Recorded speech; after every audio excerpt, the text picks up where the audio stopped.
हरे कृष्णा, राधे राधे। हम सभी साधक श्री सुदर्शन सिंह जी चक्र द्वारा लिखित पुस्तक नंद नंदन का श्रवण कर रहे हैं। आज का प्रसंग है वेणुवादन भाग 2। नंद नंदन ने वंशी ली और सब बालक दौड़कर समीप आ गए। कुछ खड़े हैं, कुछ भूमि पर बैठ गए, कुछ अदलेटे हो रहे हैं हरित भूमि पर। सघन नील तमाल मूल से सटे खड़े हो गए श्री नंद नंदन ललित भंगी से। घुंघराली अलकाली अलकों में मयूर पिच्छ लगे हैं। अनेक रंगों के पुष्प किसलय सखाओं ने सजाए हैं। माता के करों से सजाई मुक्तामाल है। वाम स्कंद की ओर झुका यह मस्तक। विशाल भाल पर गोरोचन की खौर के मध्य कुमकुम तिलक। पतली धनुषाकार काली बाहों के नीचे विशाल अर्धमुकुल कमल लोचन। अंजन रंजित कपोलों पर अरुण पीत बिंदुओं से बना मंडल। कर्णों पर लगे पीत कर्णिकार पुष्प। वाम स्कंद पर टिका कपोल और कर्ण कुंडल। रक्तिम रेखा जैसे पतले अधर। नन्हा सा मुख और उससे सटी स्वर्ण मुरलिका रतन जटित। मुरलिका के छिद्रों पर पतली कुसुम कलिका सी लाल लाल उंगलियां और उनके नखों की अमृत धवल ज्योत्सना। भुजाओं में रक्तांगद, कलाइयों में कंकण अब सुमन मालाओं का सामीप्य पाकर अधिक सुशोभित हो गए हैं। भुजाएं ही नहीं, संपूर्ण श्री अंग, वक्ष, उदर, पृष्ठ, देश सब गैरिक, पीत, श्वेत, वन धातुओं से सखाओं ने चित्रित कर दिया है। कंठ में कौस्तुभ मणि मुक्तामाल वनमाला के मध्य उद्भासित है। स्कंद पर पीत पट है।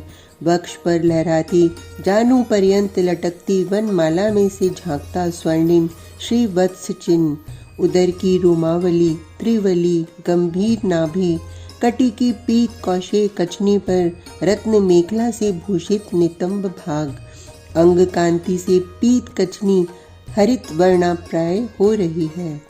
घुटनों से नीचे तक वनमाला, दोनों ओर लटकता पीतांबर का किंचित उड़ता छोर। पदों में रत्न नुपुर और ललित भंगी से स्थित चरणों की यह भंगी। यह सुकोमल लाल दक्षिण चरण तल। ये लाल लाल उभरे चिक्कन ज्योतिर्मय पद नख। मैं कितने ही क्षण इस छवि को देखकर पद नखों की छवि छटा देखने में तल्लीन रहा। मुझे तो वंशी के स्वर ने जगाया। वंशी का यह स्वर, संगीत में सुधा का अजस्त स्त्राव मैंने सुना नहीं। केवल यह जानता हूँ, कर सकता हूँ कि संगीत से श्रीलाएं मृदुल हो जाएं, अपना काठिन्य त्याग दें। किंतु यह स्वर तो सृष्टि के अणु अणु को सुधा संचित कर रहा है। कण कण में सुधा का संचार। सत्य कहूँ तो यह भी नहीं, ठीक शब्द नहीं मिल पा रहे हैं। कण कण को सुधा का उद्गम बना रहा है। गोप बालक तो इन त्रिभुवन सुंदर के सखा हैं। इनकी स्थिति का वर्णन व्यर्थ है। बछड़े मृग केशरी मूर्ति के समान जड़ स्थिर हैं वृक्ष शाखाओं पर पक्षी। गंधर्व मरुत के भी पद संचार का पता नहीं। प्रत्येक पत्र स्थिर है। कपि कूदने जा रहा था दूसरी शाखा पर। वह हाथ उठाए, उसी मुद्रा में मानो मूर्ति बन गया। पक्षी ने पंख फैलाए थे, वह पक्ष समेट नहीं सका है। मृगी मुख में तृण लिए स्तब्ध खड़ी है। उसके शिशु ने माता के स्तन में मुख लगाया था। शिशु के मुख के पार्श्वों से मुख का दूध बह रहा है। नीलकंटक ने चारा पकड़ा था चंचू में। चारा छूट गिरा और वह कृमि वहीं स्थिर है जीवित होने पर भी। नीलकंठ पृथ्वी पर ही पक्ष फैलाए मुख खोले खड़ा रह गया है। गति का नाम नहीं है किसी पिपीलिका तक में। सबके एक एक रोम उत्थित हैं और उनसे स्वेद नेत्रों से अश्रु झर रहे हैं। रोमांच तो वृक्षों में लक्षित हो रहा है। पृथ्वी का एक एक तृण ऊर्ध्वमुख खड़ा है। तरुओं की शाखाओं से, तने से, पत्र मूल से रस स्त्राव हो रहा है। शिलाएं कंकड़ तक केवल मृदु नहीं हुए हैं, उनमें अजस्त्र रस धारा बहने लगी है। गति नहीं है किसी चर में, चेतन में। सब जड़ के समान स्थिर हैं, किंतु गति है, सर्वत्र गति है। समस्त अचर जड़ गतिशील हो गए हैं। सबके शरीर से श्वेत चल रहा है। सब वृक्ष लताओं से मधुधारा झर रही है। सब शिला पाषाण निर्झरों को प्रकट कर रहे हैं। कालिंदी की धारा उल्टी अपने उद्गम की ओर बहने लगी है। उत्ताल तरंगे उठ रही हैं यमुना में, और राशि राशि पद्म पुष्प पता नहीं कहाँ से लाकर सूर्य सुता उत्सर्ग कर रही हैं अपने इन आराध्य के श्री चरणों में। प्रकृति नीरव है। भृंग मक्षिका तक का कोई स्वर कहीं नहीं, केवल वंशी का नाद, वंशी की ध्वनि गूंज रही है, संपूर्ण अंतराल को गुंजित करती, अद्भुत आह्लादों में स्नात करती वंशी ध्वनि गूंज रही है। सब शांत, सब समाधिस्थ, सब आनंद निमग्न, किंतु यह अभागा तुम्बरू क्यों वंचित है? यह स्वर्ग का संगीत शिक्षा गुरु क्यों इस अद्भुत सुधा के स्पर्श से अछूता है? यही सर्वाधिक अरसिक पाषाण हृदय है। पाषाण भी पिघलकर द्रव हो गए और तुम्बरू चकित थकित केवल चारों ओर देख रहा है। देवऋषि, दया में देवऋषि, आप कहाँ हो? आपने तो सृष्टि में सर्वत्र भक्ति भगवती के प्रचार की प्रतिज्ञा की है, और आप जिसे सखा कहते हो उसी का हृदय इतना शुष्क। मैं अमर न होता तो कहीं मस्तक पटक कर मर जाता, किंतु कहाँ?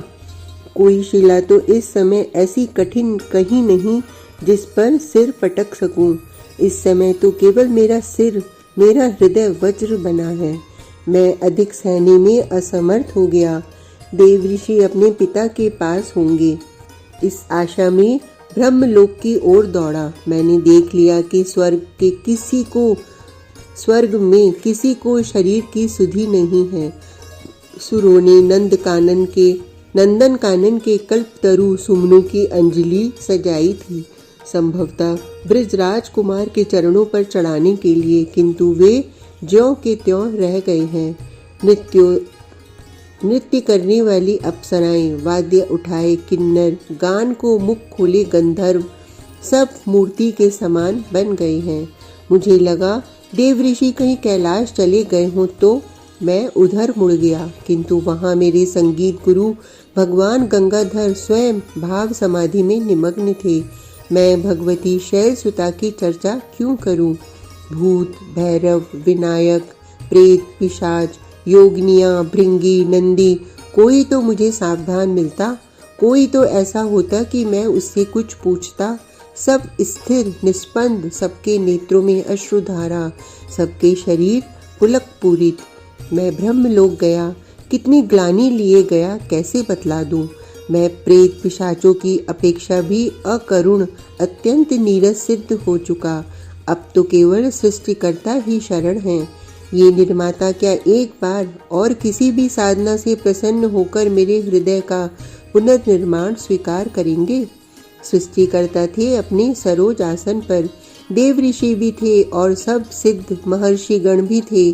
सनकादि कुमार, मरीचि, अत्रि, अंगरादि प्रजापति, किसी कारण जनलोक, तपोलोक, महरलोक के सब महापुरुष और संयमनी के स्वामी यमराज भी उपस्थित मिले, किंतु उसी अवस्था में जो मैं स्वर्ग में, धरा पर, कैलाश में देख आया था।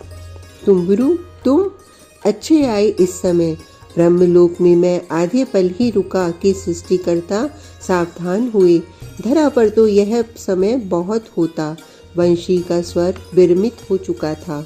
उज्ज्वल श्रमश्रु ब्रह्मा जी ने अपने 8 नेत्र पोंछे और मुझसे पूछने लगे, तुम तो संगीत के परम आचार्य हो, यह जो अभी स्वर गूंज रहा था, यह कौन सा राग था?